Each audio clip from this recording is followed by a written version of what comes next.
Some years ago, we made a documentary about Donald Trump. It wasn't flattering. Trump screamed and shouted and threatened lawsuits, and it was never broadcast. But now we think it's time for you to see it, because the new Trump and the old Trump are the same Trump.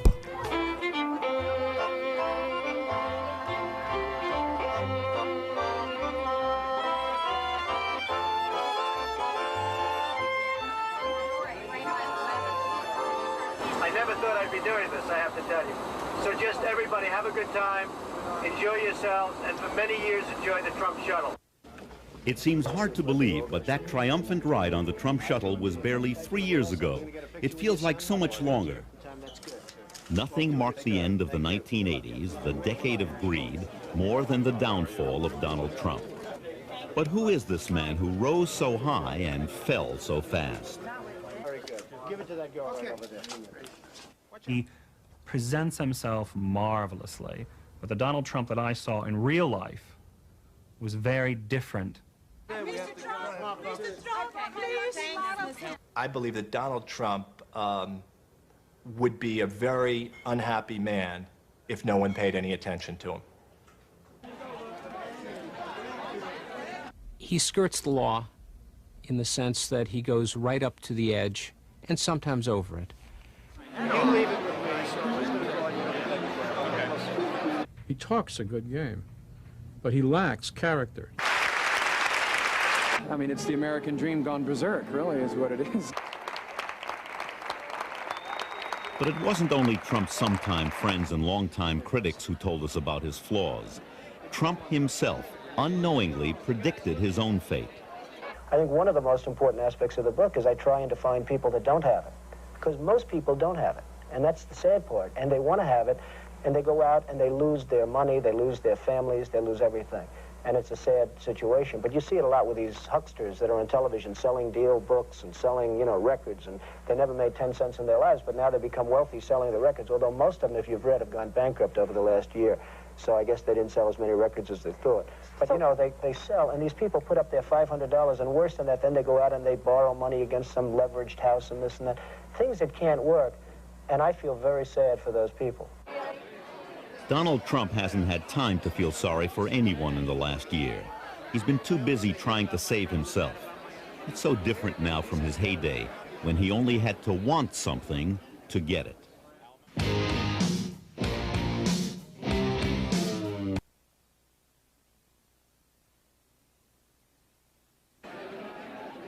It is easy to see that Trump is in trouble now. His ego is bruised, his empire reeling. But to find out why, you must turn back the clock to look for the clues. We begin our story in the fall of 1988, with Donald Trump at the top of his game.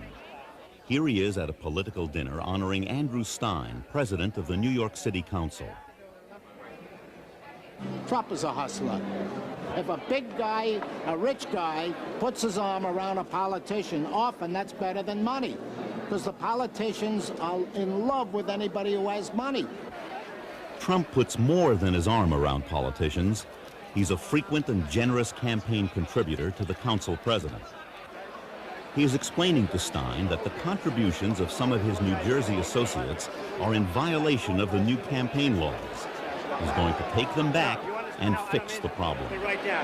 One guy from New Jersey, Andrew Stein, $5,000. Andrew Stein, look, if you don't mind, I'll take a pass and get him corrected. You don't mind, eh? He doesn't miss a beat doing it, nor does he miss a camera turned in his direction.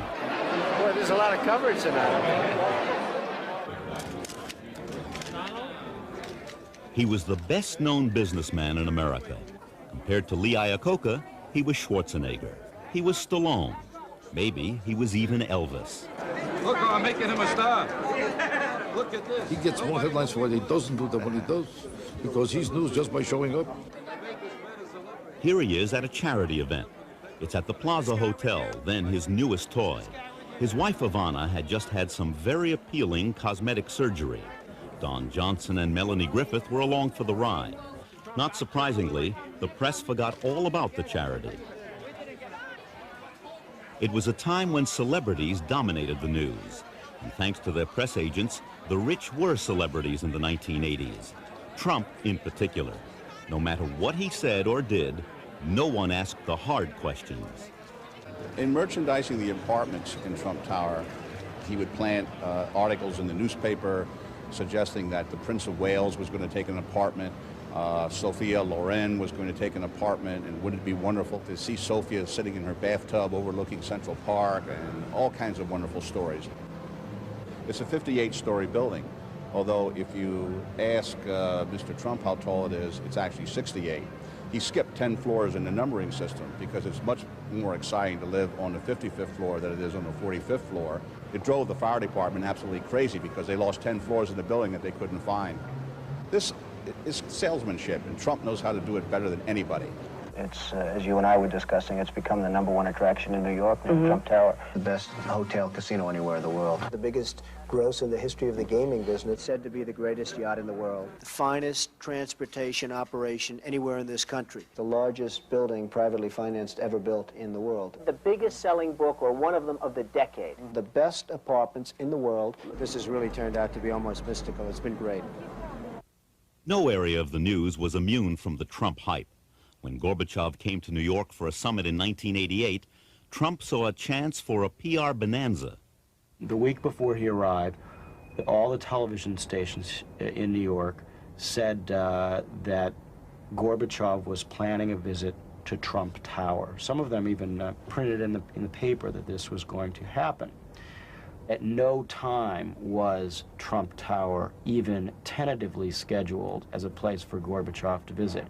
It's almost a textbook example of a publicity stunt, which worked, and which has worked on many other occasions for him. Trump also considered himself immune from criticism, even by a Pulitzer Prize-winning architectural critic. I mean, you have an idiot like Paul Goldberger, who has probably the worst taste I've ever seen. Anytime he gives a good... I get scared when he gives me a good review. Because most of the time when he gets good reviews, they're not successful buildings. But you have a guy like Paul Goldberger who comes in, he's going to fight this job. Why? Because I said bad things about him in my book? Because I said he suffers from a lack of taste? Which he does. Just take a look at the way he dresses. Trump is possibly the only developer who has sued an architecture critic for a bad review. It was Paul Gapp, the critic of the Chicago Tribune. It was a nuisance lawsuit. It was done just to harass Paul Gapp and the Chicago Tribune. Ultimately, it went nowhere, which is where it deserved to go. By this time, it seemed Trump could say almost anything about almost anybody. Do you mind if I sit back a little bit? Because your breath is very bad. It really is. Has this ever been told to you before? No. Huh? Okay, then I won't bother. No, actually, that's how you get the edge. Who cared about Trump's abrasive behavior? Everybody loved his toys. For me, a fantasy fulfilled, to leave Donald Trump, the money mogul with the Midas touch, asking, who's been sitting in my chair? Who's been drinking my champagne? And who's been sleeping in my bed? Why, that little old Channel 10 news reporter me. That's who, Sheila Ellen Stevens. What did you do with it? No matter what happened then, everybody remembered one thing Donald Trump had done. Donald, you performed a great public service. That was on November 13th, 1986, when Trump completed the reconstruction of the public ice skating rink in New York Central Park. For 5 years, the rink had been closed, as the city spent $12 million trying to fix it. Then Donald Trump stepped in. He said he'd fix it fast and on budget, and he did. People even thought he'd done it for nothing. I think it was a level of competence, and we drive, and we push, and we get things done. Trump got paid in full. Some of his contractors didn't. And that's a story that didn't get told. I want you to work, he says, but there's one caveat, and that is that the work has to be pro bono. And I said, well, pro bono, I mean, my goodness, I'm Italian-American. Bono has to be Italian, I'll go for it. Well, little did I know that pro bono meant for free for the public good, but in reality, what he was asking us to do was to supply the services for the rink and to dispense with any profits or expenses. Back then, Donald Trump was no ordinary rich man. He was the people's billionaire. You like him? You like him?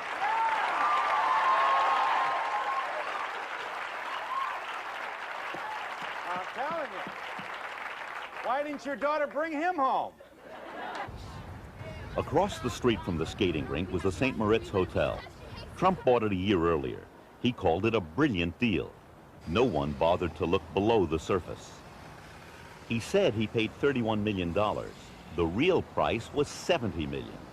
In 1988, he sold the hotel to Alan Bond, the Australian Donald Trump. Bond paid a whopping $180 million. That, said Trump, gave him a $100 million profit. Conveniently, he forgot to subtract his costs. So, conveniently, did the press. When Trump bought stock, the financial press listened, and the financial press wrote, and people read, and people bought. And Trump sold, and Trump made money. Then came the crash of 1987, and Trump boasted, "I got out whole, I didn't lose a dime." And the financial press wrote. But like everyone else, Trump lost.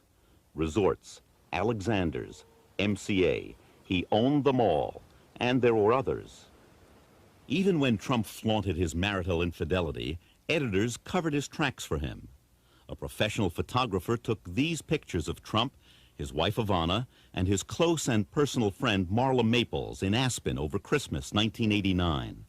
He tried to sell them, but for 6 weeks he couldn't find a buyer. During the 80s, the cult of the rich and of great wealth and of great ostentatiousness was very much in. He met a need for the press. The press needed a poster boy for the 80s, an emblem, a shorthand way of telling people what was happening in the culture. But as the new decade began, the poster boy of the 80s woke up to find himself on the media's 10 most wanted list. Although no one had raced to be first with the story of the Trump divorce, there was an Olympic-sized competition not to be last. The devastating thing about the Marla flap is that it opened Trump to ridicule for the first time, and that is very deflating. And it's not only deflating, but it turns the publicity machine around. All the lovable quirks on the way up look very foolish, if not stupid, on the way down. And it's going to be it's very hard for him to come back from this kind of ridicule. Overnight, it seems, America turned from a fascination with what Trump has to what he could lose. Do you wish we'd all go away? Absolutely. In the old days, that is just a few months earlier, Trump had the power to dismiss the press, to make reporters accept his claims as facts. Now the press wouldn't go away, and though the stories were about numbers, it was easy to see the numbers were working against him. Look at this chart, which is based on a report from the New Jersey Casino Control Commission. By the middle of 1990, only 3 of Trump's 22 assets were profitable. Trump wasn't rich. His net worth was minus $294 million at the present market value. He owed one bank alone $993 million, only slightly less than the bank had loaned to the entire country of Venezuela. There's nothing the press loves more than bringing down the person it built up yesterday. Once he had been on the cover of Time. When his new book came out, it was reviewed on the back page. And the review was scathing. Inside every fat ego it starts, there must be a thin, self-revealing book struggling to get out. The review didn't spare his wife either. Was Ivana's plastic surgeon under the impression that she was entering the witness protection program, it asked? But the press alone couldn't slay the media monster it had created. For a moment, the book shot to the top of the bestseller list before disappearing like Judge Crater.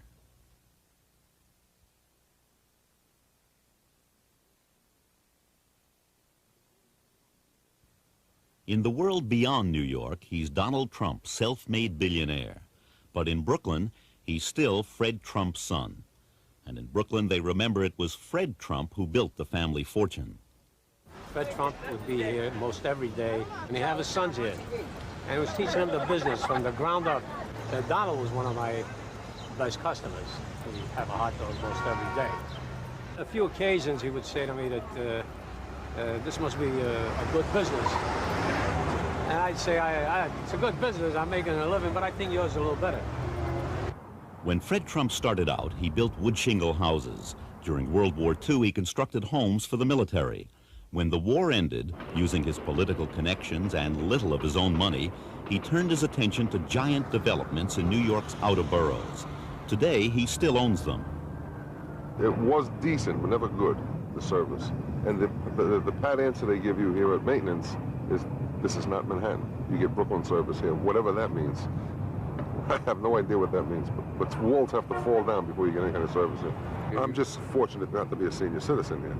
What happens? That's where they get absolutely no service at all. Nothing. Because if they move out from their $150 a month apartments, the rent will go up to $600, $700. But they're afraid. See, senior citizens, they're between a rock and a hard place. They're afraid to complain. Fred Trump taught his son how to be tough. And from childhood on, Donald had his own builder's vision. He used to build the most beautiful buildings with building equipment, everything. He was great, even when he was a little guy. Donald was one of 5 children, and while he was adored at home, he was a behavior problem at school. I was sent to a military academy because I was really a problem. I was a very difficult guy for my parents. Then at Fordham and the Wharton School of Business, he missed the turbulent 60s. In 1969, when most other people in their early 20s who were from upper middle class backgrounds at Ivy League colleges were marching and storming the gates, Donald Trump was reading FHA foreclosure notices in Philadelphia, Pennsylvania, looking for houses that he could take over and rebuild. Donald Trump had learned that for many real estate developers, lawsuits are just part of the cost of doing business. Fred Trump was charged twice with making windfall profits on government-financed Brooklyn developments. After the completion of Trump Village, he was forced to return $1.2 million in overestimates, but not before he built a private shopping center on his property. There were more fortunes to be made in Brooklyn, but Brooklyn was comfortable, Brooklyn was boring, and most of all, Brooklyn was his father's turf. One way to think about Donald Trump is John Travolta in Saturday Night Fever.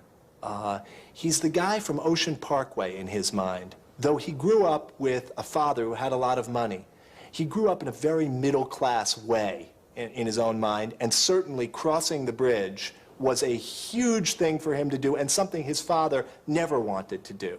Donald was the young man who, the second-generation boy who was going to conquer Manhattan. And he stood with me once in his park after we'd had an intense negotiation in which we fought, and as we often did. And he pointed to all these buildings around just about here. And he said to me, I'm going to be bigger than Helmsley in 5 years. Trump made his first move for 2 large sites, a few miles apart and bordering on the Hudson River. They were owned by the Penn Central Railroad, but the railroad was bankrupt, and the properties were up for sale. As Donald Trump saw it, the opportunity was ready-made. The railroad was looking for a developer who was politically connected.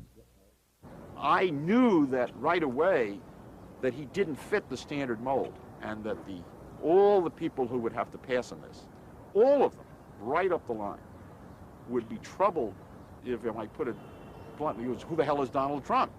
And why are we contracting what could be $100 million worth of real estate with this unknown young man? The 28-year-old Trump would solve the problem brilliantly, as he would in the years ahead. No money down, juggle the facts when necessary, and use your political connections. He took Eichler to meet then-Mayor Abraham Beame. The mayor put his arm around, after I took a few minutes to tell the mayor why I was there, and he put his arm around Donald's father, and he said to me, whatever Mr. Trump wants in this town, he gets. He had a very good father who knew how to get things done, and he learned a lot from him. Fred Trump and Abe Beame had been childhood friends, and Beame benefited from large Trump campaign contributions. So did Governor Hugh Carey, who would help Donald Trump again and again. Another close advisor was Trump's lawyer, the notorious Roy Cohn. Whether he could have done these things without his father's influence or his father's resources, I don't know. I don't think you'd get an ordinary 28-year-old getting options on 3 such magnificent pieces of real estate. Trump was his father's son. He tried to build federally financed housing on one of the sites. When that failed, he found a new way to get money from the government. With a little help from his friends, Trump got the city's huge new convention center built on his land. "I'll give up my $4.4 million brokerage fee," he said, "if the city will name the convention center for my father." Everyone thought that was unusually public-spirited, until it was discovered that Trump was only entitled to a fee of less than $600,000. The convention center was named for U.S. Senator Jacob Javits. But the Penn Central also owned the rundown Commodore Hotel right next to Grand Central Station. I wouldn't have taken the Commodore if you gave it to me. And I didn't know anybody in New York who'd take it if you gave it to them. But one day he looked at me and he said, "I'm going to buy the Commodore for $10 million. I'm going to get Jay Pritzker at Hyatt to manage it, turn it into a Hyatt. And I'm going to get Equitable to provide $75 million to rehabilitate it. To the point where it's almost like new construction. I'm going to tear it down to the skeleton and then redo it." And I said, "You have really gone crazy." There was more exaggeration than truth in the way Trump lined up his partners for this project by suggesting he already had the option on the hotel when he didn't. Years later, he'd patent tactics like this, calling them truthful hyperbole. Trump's men went to work obtaining necessary approvals and huge tax breaks designed for construction of hospitals and low-income housing. Lawyer Roy Cohn was on the job, as was Stanley Friedman, a deputy mayor who would soon join Cohn's firm. Years later, in an unrelated matter, Friedman went to jail for his part in one of the city's worst corruption scandals. Back then, the project was approved on the last day of the Beam administration. Trump and his upscale hotel walked off with one of the largest tax breaks in city history, worth an estimated $200 million. I got everything I wanted. 40 years of tax abatement. People would say, "How did you get 40 years? I said, "Because I didn't ask for 50. It was so easy. I don't blame Donald Trump for asking for whatever he could. He's a private developer in business to make money. He had no obligation to the city. In fact, he was being helpful because without him, the site might not have been developed. It's up to the city, to the Board of Estimate, to the mayor to stand fast and to negotiate a deal which not only allowed the property to be developed, but was in the best financial interest of the taxpayers for that time and for the future. That the city failed to do. Trump was no longer a kid from Brooklyn. He was an established developer and something else. He was the king of tax abatements. In the 1980s, other developers would follow his lead until building luxury housing with tax abatements became almost as popular as junk bonds and yellow ties.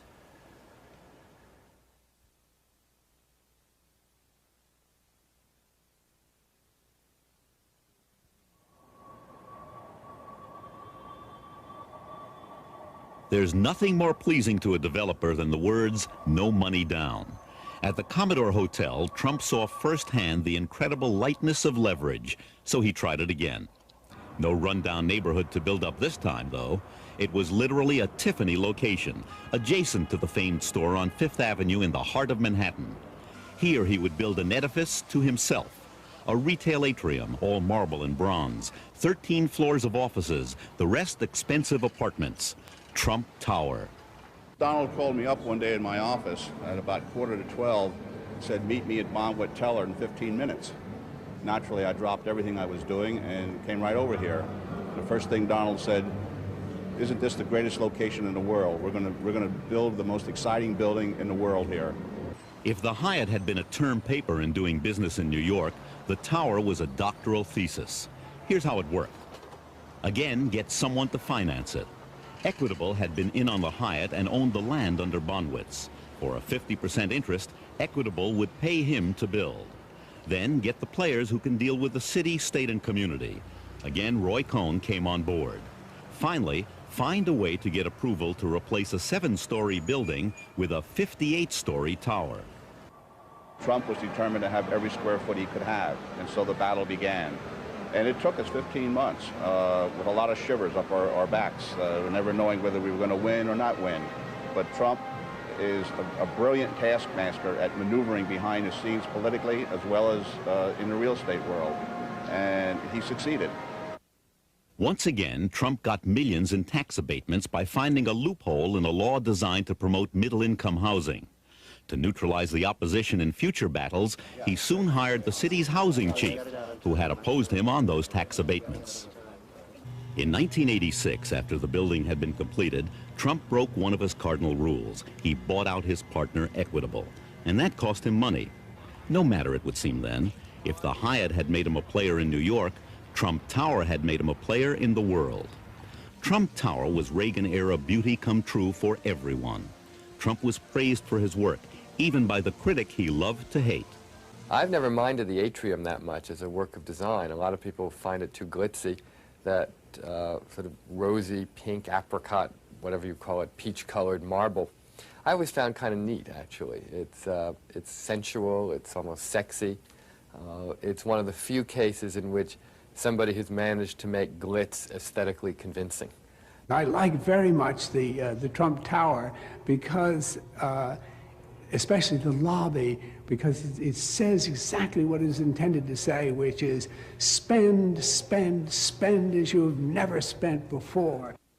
What about the apartments? At $1 million for 2 bedrooms, they're some of the most expensive in the city. Trump boasts they are the best. The molding, the base molding, is the cheapest. It's what housing projects get. The kitchens, if I was in a housing project, I would have had a better built kitchen than what Donald Trump put into Trump Tower. The kitchens were... I've never seen more sloppily installed and more cheaply built kitchen cabinets. All of my clients, ripped them out. The tower was also home to Trump and his family. Their 36-room suite had 3 floors, a waterfall, a 100-foot living room, and a lavishly decorated ceiling he once compared to the Sistine Chapel.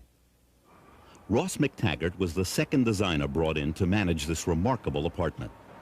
I was once in Christie's Furniture, and we were looking at some pieces there, and he focused on some Louis XVI pieces. Superb, incredible quality. But he didn't understand the price. They were estimated to be at $80,000 to $120,000 sale, which wasn't bad, really. For 200-year-old furniture, that's superb quality. And Blaine Trump, who works at Christie's, happened to be there, his sister-in-law. And he said, well, why is this furniture going to be so expensive? Just because it's old? And she said, well, no, it's the quality. It's incredible. It's got a history. And he turned to me and he said, well, my stuff is better than this that I'm having made. I said, well, actually, no, I have a little bit of problem with the furniture that's been selected. It's not this kind of quality. He said, well, no, it's going to be. He said, it's cost a lot of money. It's going to be better than this. And we started battling, and he said, it's going to be better. He just insisted. And then Blaine sort of shook her head. He looked at her and he said, I can get better than this, can't I? And she shook her head and said, Donald, you're just never going to understand, are you? Workmen pounded away on Trump's apartment for 3 years. His downstairs neighbors stopped making her monthly payments. Lawsuits flew in both directions. I wanted to move in here because I thought it was going to be a great building with fantastic views and also a bigger apartment than what I used to have. However, I never expected to have all these run-ins with my neighbor, who is Donald Trump, who lives above me. And since I moved in, he has done nothing else but construction. The building of Trump Tower was the true art of the deal. Saving money was the key. Chapter 1. Hire the cheapest demolition contractor you can find, even though he has little experience. Trump hired William Kosicki, whose principal business was window washing. Kosicki, in turn, hired what became known as the Polish Brigade, more than 200 immigrants with no working papers who were paid 1/3 the union rate and worked under difficult conditions. Years later, deny you ever knew they were there, even though you visited the site. They were sleeping in the building. They had no protective equipment. All the OSHA requirements were being ignored. They had no masks. They had no gloves. They were stripping wires with their bare hands, hot electrical wires. Chapter 2. Don't tell anyone that the building contains asbestos. The reason? Asbestos is costly to remove and dispose of. Trump says he isn't legally responsible. The law says he is. With the danger that was involved in working there, because all the wires, a lot of construction, it was covered with asbestos. Chapter 3. Hire a waste hauler who doesn't care what he carts and knows how not to leave tracks. Trump's demolition contractor got Eddie Garofolo, identified by law enforcement officials as mob-connected. In August of 1990, while reportedly cooperating with federal authorities investigating racketeering in the construction trades, Garofolo was shot to death gangland style in his driveway. In the dead man's pocket, a wad of cash and a high-rated comp card for the Trump Taj Mahal. Chapter 4. When the demolition begins, appear to be public-spirited. Promise artifacts from the building to the Metropolitan Museum of Art. Chapter 5. Jackhammer the artifacts when you learn the cost of saving them. The demolition contractor allegedly said that it was going to take a long time or a longer time to take those heavy panels down. And before anybody could make a decision, Trump apparently gave the orders to have them demolished. Chapter 6. Threaten the lawyer that the Polish illegals hire after your cheap contractor defaults on paying them. Make sure that the threats aren't traceable in case the guy isn't scared off. Mr. Barron had told me in the one telephone conversation that I had with him that Donald Trump was upset because I was ruining his credit reputation by filing the mechanics liens, and that Mr. Trump was thinking of filing a personal lawsuit against me for $100 million for defaming his reputation. It turned out that Mr. Barron was Donald Trump's favorite alias. When this was revealed, Trump said, "What of it? Ernest Hemingway used the pen name, didn't he?" Chapter 7. Manage to stay out of trouble when your contractor is tried, found guilty, and fined for not paying his Polish illegals. And at any moment, this should have fell out of bed. Now, the people you got to ask the questions through is over in Newark, New Jersey, in the Department of Justice, where, interestingly enough, Donald's sister worked. She was the number 3 person in the office. The assistant U.S. attorney said, don't mention the name Trump inside here. If you want to talk about Trump, just say, let's go outside and take a walk. At the time, Trump's sister was an assistant in the U.S. Attorney's office in Newark. Today, she's a federal judge. Chapter 8. Have Daniel Sullivan make peace between the union and non-union workers on the tower. In late July, July 27, Donald called me and asked me to please come to New York because he had a major problem. The employees he represented on the demolition of the Bonwit Teller building were going to hang one of his vice presidents, Tom McCary, off the building. Prevent the hanging, but a decade later face legal charges that you defrauded the union pension and welfare fund. What do you think? You got to beat this right now? Chapter 9. To build the largest concrete structure in New York City, turn again to Roy Cohn. Cohn is also the lawyer for the New York crime boss who controls the concrete business. Payoffs from contractors are dropped off at Cohn's office, so he may get paid twice for his services here.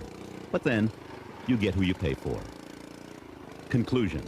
In every respect, the building was pure Trump. Behind every facade, another facade. When you're going to spend the kind of money that we've spent on a building where we spend for the finest marble, for the finest bronze, for the finest everything else, you have to be careful, to be perfectly honest, because it really does add to your risk. And we decided to go absolutely first class all the way, and it's something we're very happy that we did. He calls it Trump Tower. It's money power that'll get you up where you want to be.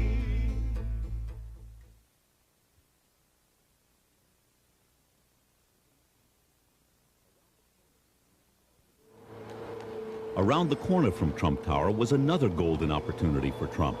He found 2 neighboring buildings on Central Park South and bought them. One was a hotel, the other was a problem. It was an apartment house, and it was occupied. In 1981, a group of tenants from 100 Central Park South came to interview me and discuss a problem they had. Apparently, Donald Trump had bought the building and started spreading rumors immediately. They intended to evict all of the tenants and demolish the building and build a tower. This man walks in, makes a blanket statement. You're all evicted. I'm Donald Trump. Get out of our building. He hired one of the worst companies in New York, who was specialists in basically emptying buildings. Previously censured by the Attorney General's office. They have a record there this long. And that firm went to work on us. And we were told by the superintendent that they were going to begin looking into our sex lives, our drinking, is anyone a homosexual or a lesbian, and what are all these, where are the weak spots of the tenants? And they were going to find them. Tenants were being approached and told that you better move out, because if you don't move out now, or you don't allow us to put you somewhere else now, you'll be evicted and you'll have nothing. You'll be thrown into the street. And a woman knocking on the door and saying, I've got to come in and help you. We're going to look for a place for you because tomorrow you're going to be out. You're going to be out. Services were immediately discontinued. There were all kinds of problems from they wouldn't repair anything, they wouldn't paint, elevators out, lack of water, problems with the electrical. He brought many eviction cases against tenants in the building, and he brought the case to evict every tenant in the building. In addition, as I indicated, he brought a lawsuit against the attorneys representing the tenants in the building. I can't think of any other lawsuits he could have brought. He took 6 people and told them that they were going to be evicted. This was a Christmas Day lawsuit. Rebuild your walls, which have been taken down for 30 years now, within 10 days, or you will be in violation of a substantial provision of your lease.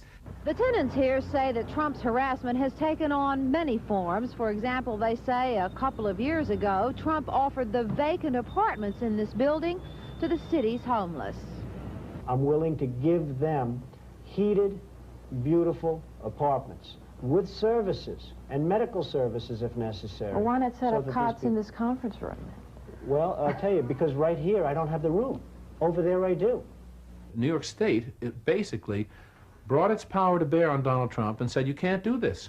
They conducted 10.5 months of hearings to find out whether they had probable cause for a violation, and found out, yes, Trump had harassed us. That we were able to also gain access through the media to the public and interest, therefore, the state in our problems was only a fortuitous event, since we are not nearly as skilled at public relations as Donald. This was Trump's first major defeat in New York, but he hasn't left the tenants with much to celebrate. It hasn't stopped. The present is what I'm really concerned about now, because even though we signed an agreement where it was supposed to be the end of harassment, Donald Trump and his people are still trying to evict tenants in this building. He wants the world, but what he wants primarily is Manhattan to be turned into a Donald Trump mecca for the super rich. No room for anyone else.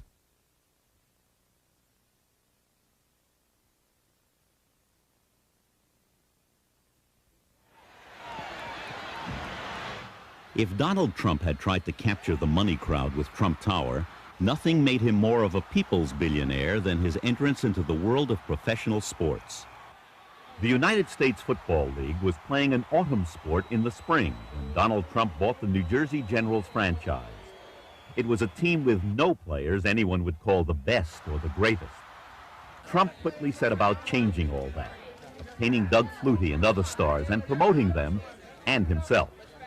Quite frankly, he loved it because the United States Football League in general and the Generals team in particular started Donald toward his celebrity status. What he really wanted was a National Football League franchise, and he quickly provoked a confrontation by pushing the other USFL owners into going head-to-head with the NFL. Playing in the fall meant big money and fame. His withdrawal would have killed the league, and Donald was aware of that. And Donald used that magnificently well. Donald never came right out and said, if you guys don't go to the fall, I'm going to take my football and go home. But it was implied enough so that you can put 2 and 2 together and get 4. Donald was hell-bent to to get into the NFL, either via an accommodation or a merger or a court case, which, in my opinion, he hoped would lead to a merger. It would take a lawsuit, and lawsuits were one of Donald Trump's favorite sports. He pressured the other owners into joining him. The results were disastrous. I believe that Donald felt that he could single-handedly win the trial. If you talk to Donald today, I'm sure he'll tell you that that was not a defeat. But the key is whether the USFL won, and that's won in quotes, won the trial or not. The fact is that the USFL is not playing today.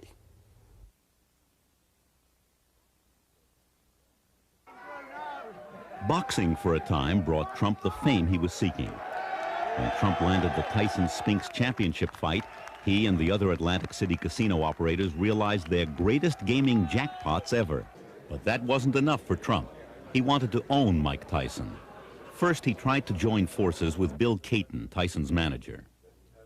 Trump was rebuffed in his efforts to become Caton's partner, so he set about trying to steal the fighter. At a celebrity cocktail party, he had come over to the table where I was sitting with my family and friends, put his arm around me, and told all the people at the table how wonderful I was, how much he loved me, how much he appreciated and respected me for putting together this fight. He said, "Only you could have kept it on track, Bill. We owe you for getting this fight on." But then 2 days later, I found out he was working with the women against my interests. When Tyson's marriage to Robin Givens set up a three-cornered power fight with Givens and her mother Ruth Roper in one corner, Caton in another, and promoted Don King in a third, Trump saw the answer to everything, or so he thought. Trump had to be involved directly or indirectly into this new scenario for Tyson. When he got the lawyers, when he got the publicist, Trump had to be behind that. Trump used Givens and Roper against Caton. He even moved them into an apartment in Trump Tower. But Givens and Tyson didn't stay married. When Tyson lost the women, Trump lost the power, because Trump's ticket to Tyson were the women. Though Trump made the wrong bet, he didn't lose entirely. Iron Mike may have skipped to another corner, but Trump still gets some of his fights and some of the money.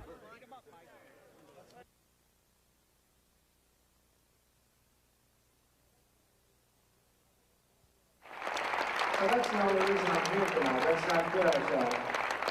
So to Ivana, I give you a special thanks and congratulations, because this is really your night, Madeline. Congratulations. Good luck, everybody. Thank you very much. It looked too good to be true, and it was. She was a mother, a wife, a casino executive, a fashion plate. No wonder she talked so fast. What's good for Atlantic City, it's good for Trump, as a Trump, because as nicer the city is going to become, and as more visitors we are going to bring in, not only at Trump, but Atlantic City is going to benefit from. Like everything else in Trump's story, the facts his publicity machine ground out about Ivana were just the point of departure. Born in Czechoslovakia, she made a marriage of convenience to an Austrian, allowing her to leave and join her lover in Montreal. There she was a runway model, not a top fashion model, as Trump and his publicist said. She was an accomplished skier, but not an Olympic skier as publicized. Donald and Ivana met in a New York singles bar. They were married in 1977 by the Reverend Norman Vincent Peale, the exponent of the power of positive thinking. The Trumps had 3 children, but Ivana wanted more. I was a girl and I was young, and I was supposed to be at home. I was supposed to be maybe collecting the art. I wasn't supposed to be in their domain. I wasn't supposed to be running hotel and casino, which was a totally male-oriented business. Now she started at the top, promoting the Trumpian vision as the titular president of Trump's Atlantic City castle. But as she helped her husband, she also established herself. She became, in a sense, a competitor for media attention. There is competition in certain marriages. This one, since the marriage seemed to be played out more in the tabloid press and in the broadsheet newspapers of New York, rather than in a private household, that there is a competitiveness there for headlines, for attention. But for all the smiles and the glittering entrances at society events, this marriage was not as harmonious as it seemed. If you're good to him, he's incredible to you. If you bet at him, you're dead. Someone told me once, who was involved in the Trump organization, worked there, that everyone that works for Donald spends 50% of their time worrying about incurring Donald's wrath, except for one person, Ivana Trump. And he said she spends 90% of her time trying to worry about how not to get Donald to yell at her and now how not to incur his wrath. But even as she worried, she stood up to her husband. It may have been Donald who coveted the biggest yacht in the world. It was Ivana who used it. It may have been Donald who bragged about his Palm Beach house. It was Ivana who loved it. She has her own little spa there, and I know Barbara Walters, I hear, is coming. So she has many wonderful friends who are in business, who are workers. I guess she's quite a chore worker herself. I have to ask Ivana to stand up, because if we had this dinner here a year ago, it would not have been the same, believe me. She's done a great job. When Trump bought the Plaza Hotel, he made her president. Her salary, he said, would be $1 a year and all the dresses she could buy. A way of complimenting her and putting her in her place at the same time. It was also a convenience. His romance with Marla Maples was blossoming. He wanted to install her in Atlantic City, and to do that, he had to bring Ivana back to New York. In 1989, an event that telegraphed the stress in her life, Ivana underwent a physical transformation. Was it to save her marriage? If so, it didn't work. By now, Donald had Marla. When the Trumps finally reached a divorce settlement after reams of gossip column speculation, it looked just like the prenuptial agreement they had all along. But Ivana left with something extra.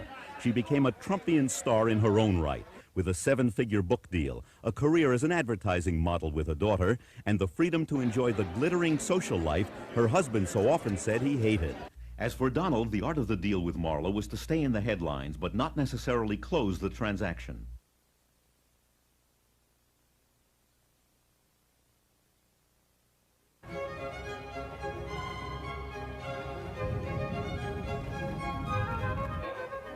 There's old money, there's new money, and there's Trump money. The kind of money that buys the biggest, most famous house in town, Mar-a-Lago. Other people wanted to buy Mar-a-Lago, many other people, but they had different ideas. They wanted to condo it, they wanted to make it into a hotel, they wanted to do all of, in my opinion, the wrong things with Mar-a-Lago. This is a treasure. This is a U.S. treasure, and it had to be preserved. Trump's original idea wasn't that high-minded. He wanted to subdivide the property and create 14 luxury homes. The city turned him down. And that was just the beginning of Trump's quarrels with Palm Beach.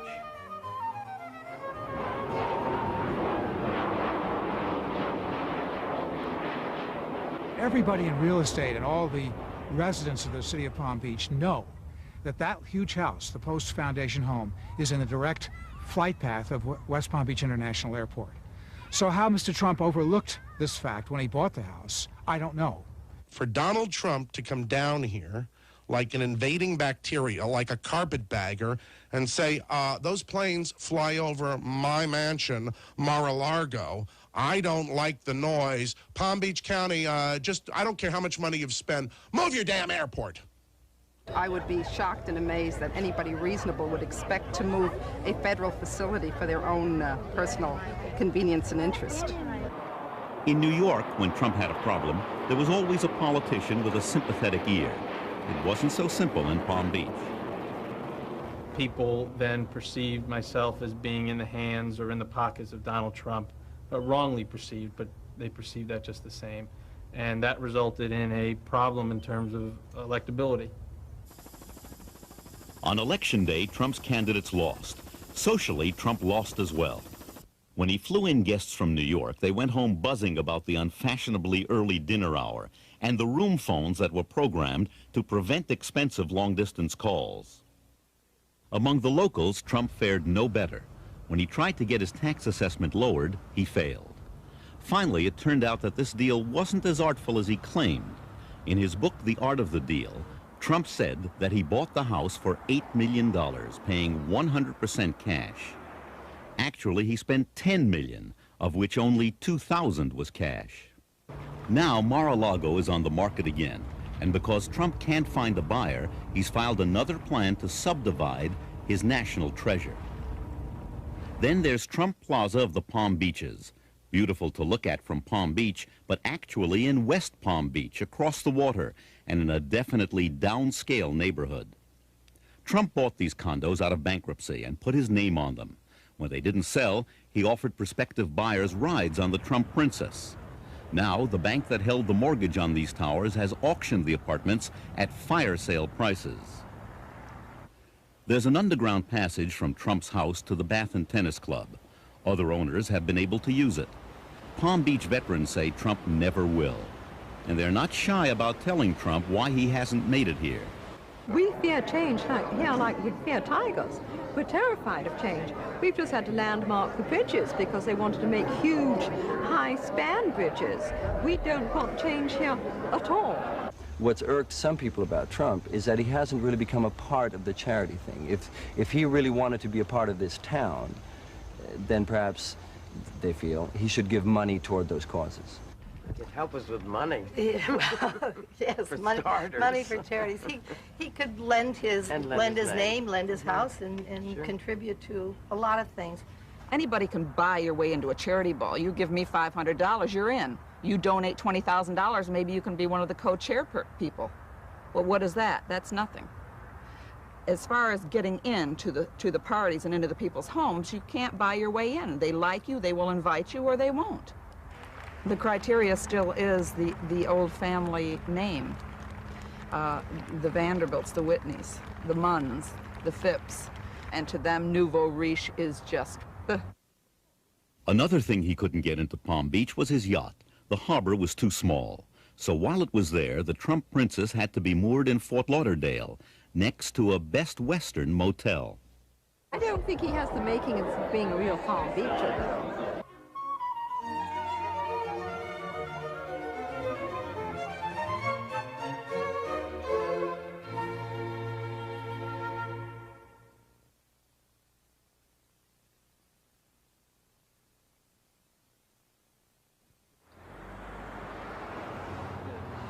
Once the public caught on to Trump's games, Trump bashing became a popular sport.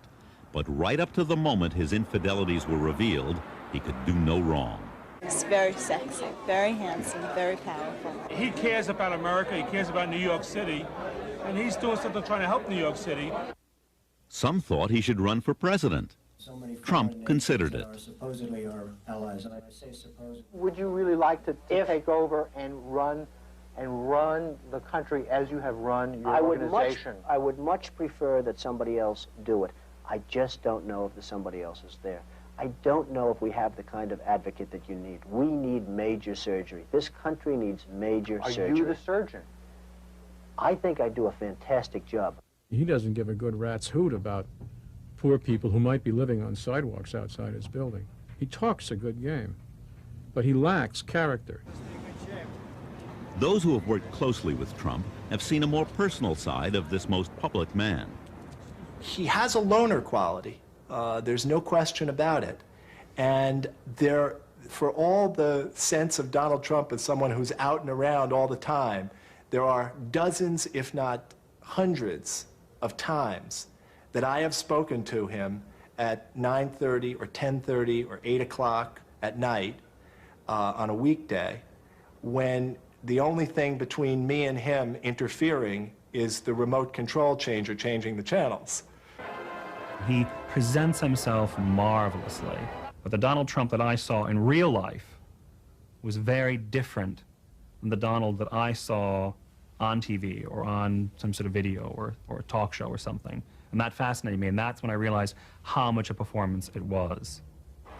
He can be extremely articulate and very well-mannered, and he has this marvelous sort of boyishness that projects, I think, rather successfully on camera. In person, you see a hostility and an anger. I've known him to say after a meeting where he'll freak out and scream at people that he'll walk out and say, some performance, wasn't it? But a lot of times it's not a performance, and he'll claim it is. Because then, it maintains his image that he's always in control. But he's often out of control. He treats people, I've seen people treated horribly, including his own family, by him. Extraordinary verbal assaults.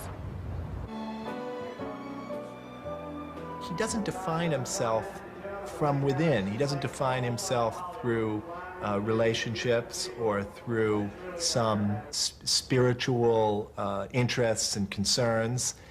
He does not have close friends outside of his family. But I don't think, and he himself has said, that friendship in the way that other people might think it's important is as high a priority for him. You expect employees to speak well of the boss, but some of Trump's associates seem to genuinely love him. One in particular was this man, John Beninoff, vice president of Trump Plaza Hotel and Casino. We have a great leader in Mr. Trump and in Mr. Hyde, and they care about their people, and that's the difference at Trump Plaza. They truly care about their employees. We don't like to overwork. 4 months after this interview, Beninoff, Stephen Hyde, and Mark Edis, another key Atlantic City executive, were killed in a helicopter accident. A stunned Trump publicly mourned their loss. 9 months later, in an interview in the New York Times, Trump attacked the 3 dead men, blaming many of his financial problems in Atlantic City on their mismanagement. The comments enraged some Trump employees. Trump later denied he made the criticism, but the reporter who wrote the story told us Trump couldn't have been more explicit. When you work for Trump, you know you're working for the best. I think it's human nature. When people say, where do you work? When you're working for the #1 place, there's a lot of pride behind that.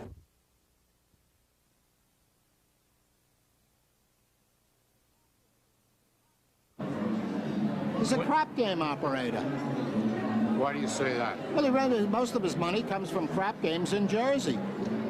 I mean, if that takes a genius to get money out of a crap game, come on, there's been geniuses in this city for 100 years. That's what gambling is all about. You win some and lose some, but it's really a trap. They were giving you $1,000 bills, and that's how you ran to the casinos. You wanted the perking up of your heart and the feeling of a different kind of life. I must sound like a baby up here. I haven't smoked, I haven't drank, and I don't take drugs, okay? Well, I have other problems, but I can't tell you about them. Trump has an addiction all his own, cash flow. And to satisfy his craving for cash, he went where the money was, to Atlantic City. Atlantic City liked the fact that Trump seemed to have a clean image with no prior ties to the gambling industry. Donald's problem is a simpler one. He wanted to become a super citizen. He wanted to be the beneficiary of a privilege granted by the state of New Jersey, namely a gaming license. And therefore you have to, it's like going to confession, you have to prove that you are an absolute first-class citizen. That was a little hard to do considering his connection to Daniel Sullivan. To the Teamsters Union, Sullivan was a reformer. To the law, he was a man with a criminal record. To Donald Trump, though, he was an asset on his construction jobs. And he was also co-owner of the land on which Trump wanted to build his first casino. One of Sullivan's partners on that land had links to Nicky Scarfo, the crime boss of Atlantic City, currently in jail. Sullivan and his partners had bought the land just 1 week before they sold it to Trump. Trump owned the land, but he said he wouldn't build until he had a casino license. The Casino Control Commission granted it to him in record time. He had almost everything. He did not have the financing for the Trump Plaza, and at that time, he was in the process of building the Trump Tower in New York, and he was under construction with the Hyatt New York. Trump soon found a partner with deep pockets. This time it was Harrah's. For half ownership, Harrah's put up $50 million, and for that, Trump had to take second billing. He'd soon buy Harrah's out and rename the casino Trump Plaza. Just like going to confession, casino applications must be renewed every few years, so casino owners must stay clear of associations like Daniel Sullivan. That leads to questions about Trump's relationship with this man, Joseph Wexelbaum. To Donald Trump, he provided helicopter service to Atlantic City. To drug enforcement officials, he was a sometime middleman between Colombian cocaine suppliers and American drug dealers. In 1985, he was indicted on drug and tax conspiracy charges and eventually served 18 months in jail. Trump proved to be a loyal friend. After Wexelbaum had been indicted, Trump rented him one of his New York City apartments on a part cash, part barter basis.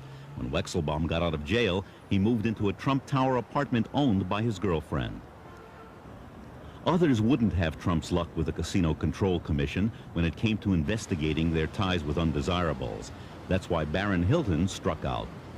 The Division of Gaming Enforcement then recommended licensing, but the Casino Control Commission said no, accusing key executives and one of Hilton's lawyers of being too close to organized crime. The license was denied. Trump purchased the hotel and opened it as Trump's Castle. Now this is a castle. Everything's just bigger, much bigger, and frankly more expensive. But it's something that, when it's done, if done right, is a wonderful investment. Trump only saw the cash coming in. Early on, a casino analyst named Marvin Rothman saw it pouring out. While cash flow numbers sound very impressive, it's very important to be able to cover your debt service, because cash flow doesn't mean anything if you can't cover debt. Covering debt wasn't on Trump's mind. Having it all was. So Trump's debt grew larger as he relied on the magic of junk bonds instead of partners to finance his habit. But this was the mid-1980s. Trump was on top. Every hand was full of aces, and he kept going. Trump began playing a new game, weaken your competition. First came Harrah's, his former partner. He bought its stock, and the company spent $30 million buying him out. With the profits, he went after Bally's. There was litigation on both sides, and in the end, Bally succumbed to his apparent greenmail and paid him off. He skirts the law in the sense that he goes right up to the edge and sometimes over it. He uses his enormous economic clout.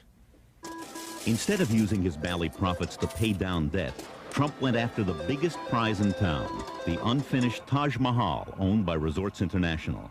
He began buying resort stock. The rest of the deal was pure Trump. Within a matter of months, he had convinced Resort's board of directors to permit him to put into effect a management contract, which was worth something like $60 million to him.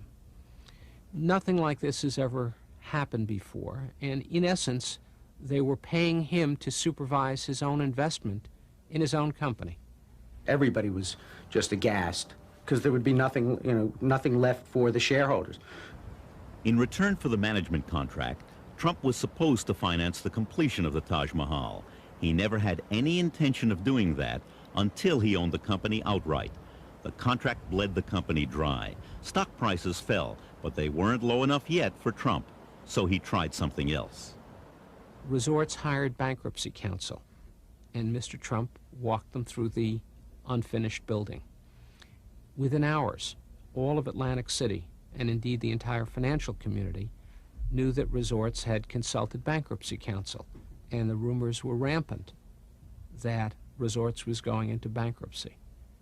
There's no doubt that this had a very intimidating effect on the Casino Control Commission. Today, Donald Trump sat in the audience as state officials considered his request to gobble up even more. Trump's next frontier, the biggest of them all, the Resort's Taj Mahal, still under construction. You ask yourself, why did the Casino Control Commission approve it? I think they were literally bowled over by Donald Trump and by the utter fear that they had that he would walk away from Atlantic City, that he would let this hotel under construction remain unfinished, that it would be another blight on the Atlantic City landscape to have New Jersey's tallest building sitting there as a skeleton for everybody to see. Everyone was happy about the deal except the shareholders. Before Trump's deal could be completed, out of the West came what looked like a white knight. It was the biggest high-stakes game on the boardwalk in years. The players, entertainer Merv Griffin and billionaire businessman Donald Trump. The prize, Resorts International, and the unfinished Taj Mahal. The winner, some might call it a tie. Griffin gets Resorts, Trump the Taj Mahal. Love that perception. I won. He is still, a year later standing in New York going, I won. He wants to make sure everybody in America knows he won. And so I look at him and say, Donald, you won. Now do you feel better? Now eat. He had called me after he had negotiated to sell the property to Merv Griffin. And he said, didn't I do the best deal? Didn't I get the best of Marvin? And I said, Donald, I think it was great that you sold the property, but I think you made a mistake. I think buying the Taj Mahal is going to be a very bad thing for you. Well, what do you mean? I mean, I think the Taj Mahal is going to be the greatest success ever. I mean, you just don't understand. And I said, well, I can't understand why you want to operate 3 different properties in Atlantic City. How do you differentiate the marketing? And the Taj is going to be such an expensive property to operate. Marvin, you just don't have vision. You just don't understand. This thing is going to be a monster. Having won this battle, Trump thought he could do anything. He plunged in and bought 2 more Atlantic City properties. Now he really needed cash, so he invested in another competitor, hoping to get bought out at a profit again. This time, the Casino Control Commission made him back down. It threatened to take his licenses if he did it again. That cut off his cash supply. Mr. Trump, or for that matter, any other casino operator, may not use a subsequent sale or disposition to purge himself of the taint created by the purchase of an interest in a New Jersey casino competitor or its holding or intermediary companies. This was the turning point for Trump, but he didn't see it. His sights were set only on the opening of the Taj Mahal.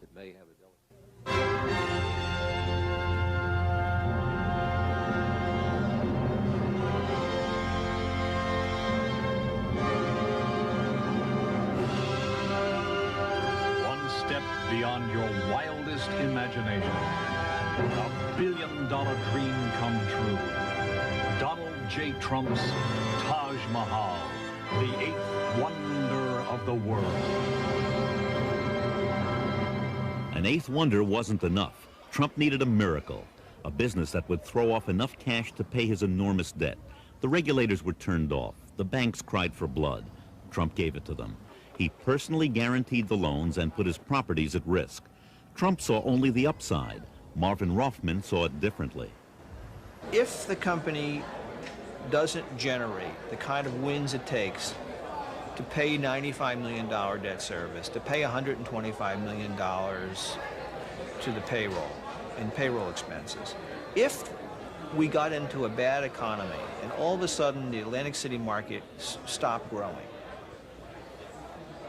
I think that would be catastrophic to an operation like the Taj Mahal that was so leveraged in debt. Trump went ballistic over a similar prediction in the Wall Street Journal.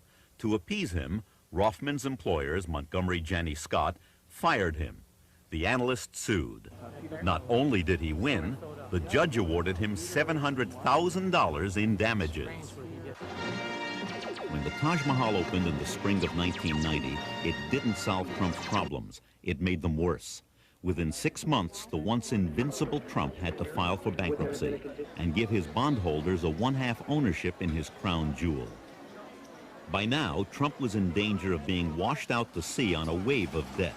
His castle was being held for ransom, and Trump Plaza couldn't bail him out. Trump's addiction for cash had brought him to the brink.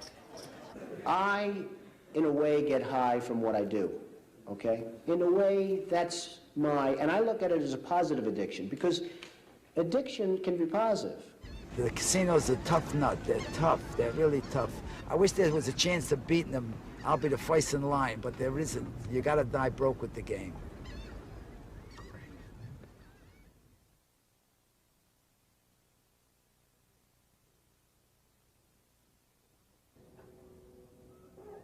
Donald Trump's failures in Atlantic City might not have been so damaging to him if another of his grand designs hadn't failed on his home turf in New York. This abandoned railroad yard on Manhattan's west side was Donald Trump's Field of Dreams, the largest undeveloped site of land in Manhattan with magnificent views of the Hudson River. Trump bought it for $93 million, and he planned to put up the world's tallest building there. You can build 2 75-story towers for less cost than you can build a single 150-story tower. So the only reason you would want to build a 150-story tower is for status. Economically, it's insane. You know, one of the reasons that I'm trying to get approval to build the world's tallest building, it's the only lure I can see to get a major company to come to New York. Trump thought he could get NBC to leave Rockefeller Center and relocate in his project. They didn't. He also saw Trump City as a gift to the West Side, but the people of that neighborhood rose up against him. Run out into the parking lot laughing. actors, writers, political activists. In no time at all, they were fighting Trump. He's moving ahead full steam with the project, trying to win approval for the plan. As a matter of fact, he's filed what's called an environmental impact statement. I can show you to the ceiling. Is this correct? To the ceiling in EIS. It goes to the ceiling. This is a 4-volume, 2,000-page technical document which is supposed to project the impact of the plan. Well, you can claim all sorts of things if no one bothers to question you. I don't know who the hell's going to read it. I don't know how it's even possible to read. West Pride has a team of professionals, top experts in environmental engineering, law, urban design, and economics, who are going through this whole thing with a fine-tooth comb. I think New York is But Trump kept promoting his dream. New York is our biggest city, and I think New York should have the world's tallest building. In all due respect, here in New York, we have always believed that biggest is best. In the old days, there were a tiny handful of skyscrapers in New York, and they were thrilling to us, especially when we could see them from a distance, and they symbolized the greatness of New York City. But when you pile one skyscraper next to another so the squirrels could leap from one top to the next, pretty soon you're living in the bottom of a well. Psychologically, you feel uneasy. You're in shadow. Something is wrong. You're trapped inside something which is way beyond the human scale, and none of the things that we need, like light and air and the sun on our skins, is any longer present to us. Certainly he wants to build the tallest building in the world somewhere. I mean, he has a real edifice complex. I mean, he's got a problem. He's got to have the biggest. It's like the kid who has to have the biggest and best toy. It's the American dream gone berserk, really, is what it is. I mean, you're allowed to dream as big as you want, but if your dreams step on the lives of ordinary people and ruin the quality of their life and their neighborhood, you have to be stopped. For now, Donald Trump's field of dreams lies empty, and it has become another debtor's field for him. In interest and taxes, it costs him $60,000 a day, $1.8 million a month, $21 million a year. It took years, but those numbers finally began to impress even Trump. And to the surprise of many, the dictatorial developer turned into a conciliatory collaborator. And all those people he used to fight with, suddenly they were his best friends. The tallest building in the world, suddenly it was any building his opponents in the city would let him put up. But like almost everything else in Trump's life, this project's future remains uncertain.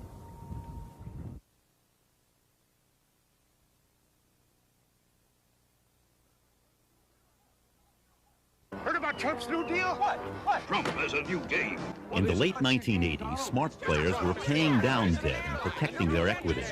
Donald Trump went right on playing his game. my new game is Trump, the game. Trump, the game where you deal for everything you've ever wanted to own. Because it's not whether you win or lose, it's whether you win.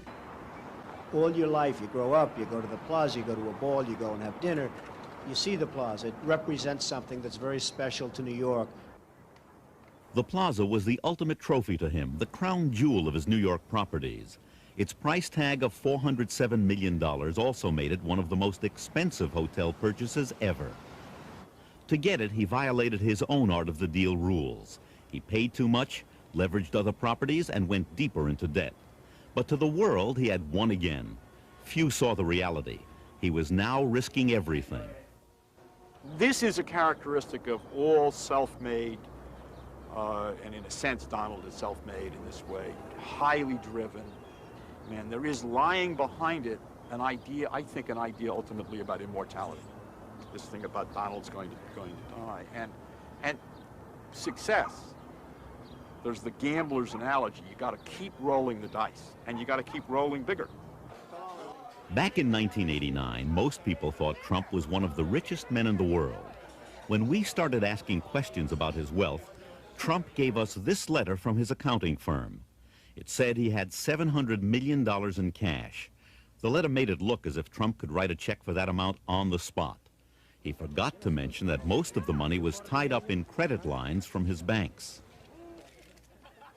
His next gamble was the Eastern Shuttle, with New York a hub for flights to Boston and Washington. Getting the shuttle. All of my life I've flown on the Eastern Shuttle. And to think of owning the Eastern Shuttle was beyond me. I was just beyond imagination. That it was. In a year, the shuttle and the plaza had cost him $750 million, mostly borrowed, and Trump wasn't finished buying. Desperate for cash, he next made a bid for American Airlines. At the very least, he hoped they'd buy him off. He was easily rebuffed. He lost more than money. His aura of invincibility was shattered. For generations, men in trouble have fled to California, and that's where Trump looked next. It would be a fresh start in every way, a new base of operations with a new blonde. He set his sights on the old Ambassador Hotel. The city had been planning to build a high school there. Trump thought that was silly. What the area really needed was the same thing he said New York needed the year before, the world's tallest building. L.A. proved too much for the man. I'm not telling tales out of school, but the man is almost bankrupt trying to acquire all kinds of things, and I don't know why he's bothering us in Los Angeles. Tell him to settle his problems in New York, stay there, and let us get on with the show. The breakup of his marriage put him on the front page, but he could no longer control the stories. Ivana asked for half of his assets, and the press now asked, half of what? Forbes magazine took him out of the billionaire class. Everyone now knew what his architect had told us a year earlier. Sometimes I think that when you hear a figure quoted by Donald, if you divide by 2, then divide by 4, you're probably closer to the real answer. Trump had built his empire on other people's money. Now he couldn't pay it back, and that empire was on the verge of bankruptcy. The banks who had relied on Trump's math were in trouble too. Suddenly, everything was for sale. Things got so bad, Trump tried to slip his private plane out of its hangar without paying the storage fee. The state police were called. Clearly, order had to be restored, and for now, some semblance of it has been. Even Donald's father has helped out. A $3 million purchase of chips in one of his son's casinos went toward paying interest to bondholders, pacifying some of them at least, for a time. Today, there are no new Trump extravaganzas. What sustains him? Perhaps the sense that even this low point is just a moment, that it's all a game. I do understand it's all basically a game. We're all here to play the game, and we're all hopefully going to play it well, but some people obviously can't play it well. Goodbye, everyone. Mr. Trump, your picture's on my desk. For Trump, the game that made him its hero was over. So this is a big hurdle, and it's great, and I'm happy, and maybe you people can cover one of the millions of other people now What's your prediction? and sort of leave Trump alone. Would you be selling anything off, sir? They just might do what he wants. And where would that leave him? The only end to this road is sort of ultimate madness, and living alone in an apartment complex in Panama and growing your fingernails long and storing your urine in mason jars. He just, there's no other way. I mean, that or taking over the world, one or the other. It's either the most public life in the world or the most private at the end of this. There's no in between. He's not going to. You're not going to catch him out, with a Toro on a Sunday afternoon cutting the lawn somewhere. It's going to be one extreme or another, either the greatest Bond villain of all time or Howard Hughes. If you should forget that Trump's his name, you'll see it 553 times in the game.